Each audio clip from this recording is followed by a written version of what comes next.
ירושלים של זהב ושל נחושת ושל אור, הלא לכל שירייך אני כינור. Está no ar, Israel e a Igreja, a reconexão indispensável para o tempo do fim. Olá pessoal, bem, hoje eu quero falar com vocês a respeito de um tema muito comum aqui na internet. Existe uma igreja verdadeira? E eu quero usar um texto base para o nosso estudo. Está lá no livro de Marcos, no capítulo 9, dos versos 38 a 40. Vamos ler juntos? Disse-lhe João: Mestre, vimos um homem que em teu nome expelia demônios, o qual não nos segue. E nós lhe proibimos, porque não seguia conosco. Mas Jesus respondeu: não lhe proibais, porque ninguém há que faça milagres em meu nome e logo a seguir possa falar mal de mim. Pois quem não é contra nós, é por nós. Hoje eu quero, na verdade, começar falando um pouco da minha própria experiência. Pessoal, desde menino, eu pensava da seguinte maneira: ainda bem que eu tenho esta religião que eu sigo, porque ela possui a verdade. O que seria de mim se eu fosse de uma outra igreja? Na verdade, eu sentia uma certa pena das pessoas que seguiam outras religiões, porque em meu modo de pensar, elas estavam perdidas, porque não seguiam a igreja verdadeira, que claro, era a que eu seguia. Bem, eu cresci e, como o apóstolo Paulo, certas coisas, principalmente as coisas religiosas, ganharam um novo enfoque na minha vida. O texto de Paulo que me dá novos vislumbres, especialmente para determinados aspectos da vida como um todo, da vida religiosa em particular, nós encontramos no livro de 1 Coríntios, no capítulo 13, verso 11. E o que está escrito lá? Diz o seguinte: quando eu era menino, falava como menino, sentia como menino, pensava como menino. Quando cheguei a ser homem, desisti das coisas próprias de menino. Ainda bem que a vida é assim, não? Infelizmente, há certas pessoas que não admitem olhar esses aspectos da religião de um modo diferente, porque mesmo depois de serem adultos, não desistem das coisas de menino. E o texto que abre o nosso vídeo é muito esclarecedor para aqueles que querem apenas, pensar, deixando, depois de adultos, certas coisas de menino. Se Jesus fosse dizer as mesmas coisas para os pós-modernos desse século 21, ele diria que não importa a placa da igreja em termos de salvação. Simples assim, pessoal. Vamos ler mais uma vez as palavras de João no livro de Marcos, no capítulo 9, 38 a 40. Disse-lhe João: Mestre, vimos um homem que em teu nome expelia demônios, o qual não nos segue. E nós lhe o proibimos, porque não seguia conosco. Mas Jesus respondeu: não lhe o proibais, porque ninguém há que faça milagre em meu nome e logo a seguir possa falar mal de mim. Pois quem não é contra nós, é por nós. O que João, por incrível que pareça, perguntou a Jesus foi mais ou menos o seguinte: Mestre, tem um homem aí que faz maravilhas em teu nome, mas ele não faz parte do nosso grupo. O que João disse foi mais ou menos o que muitos crentes dizem a respeito de algumas pessoas que, apesar de serem muito cristãs, estão em outra igreja. Neste ponto, eu quero relatar a vocês um caso meu, um caso pessoal. Eu estava dando estudos bíblicos para uma pessoa Esse estudo levou cerca de 5 meses e, ao final, convidei a pessoa para se batizar, claro, na minha igreja. Mas ele achou que deveria esperar mais um pouco e eu o encontrava eventualmente depois dos estudos, mas não tocava na questão do batismo, porque eu entendia que não deveria dar a impressão que eu estava forçando a se batizar na minha igreja. E certa ocasião eu estava conversando com alguns irmãos quando um outro irmão chegou ao nosso lado e disse, se dirigindo a mim: irmão Walter, sabe aquela pessoa para quem você deu estudos bíblicos? Pois é, ele se batizou em outra igreja. Alguém que estava ali naquele nosso grupo conversando comigo disse o seguinte: poxa, que pena, ele conheceu a verdade e se batizou em outra igreja. Gente, eu fui para casa mais triste com o irmão que fez esse comentário do que com aquele que se havia batizado em outra igreja. Mas, pessoal, a minha compreensão do que importa para Deus, mesmo acerca da religião que diz ter a verdade, foi o que aconteceu comigo e minha esposa há alguns anos atrás. Estávamos indo para um vilarejo próximo aqui da cidade onde nós moramos.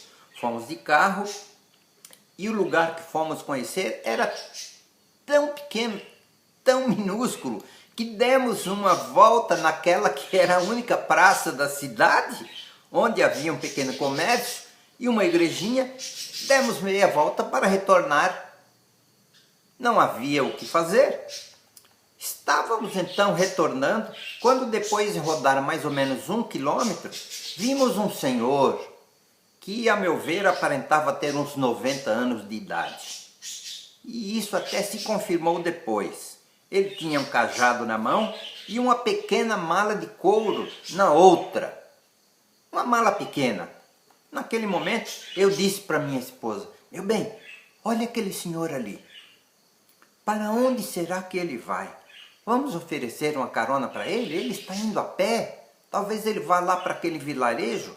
Demos então meia volta, paramos o carro ao seu lado e perguntamos se ele aceitava uma carona. Ele disse que sim e logo entrou no carro. Ficamos então sabendo da sua idade, que era aquela que havíamos pensado, e perguntamos para onde ele ia e ele respondeu: ah, eu vou à igreja, sabe? O padre vem uma vez por mês só na paróquia para rezar a missa e no único dia que ele vem, eu não vou faltar. Eu não falto, ele só vem uma vez por mês. Deixamos ele bem ao lado daquela igrejinha e voltamos, na verdade, pensando muito. Eu que dizia pertencer à igreja que tinha a verdade, ou aquele senhor que uma vez por mês andava cerca de 8 quilômetros para ouvir o que o padre tinha a dizer. Será que a humilde sinceridade de uma pessoa não importa para Deus? Ouço alguns irmãos dizerem: tem muita gente sincera, mas sinceramente errada. E eu pergunto: errada? Do ponto de vista de quem? Do ponto de vista de Deus, com certeza que não é. O texto de Marcos 9:38 me leva a fazer uma outra pergunta ainda mais importante.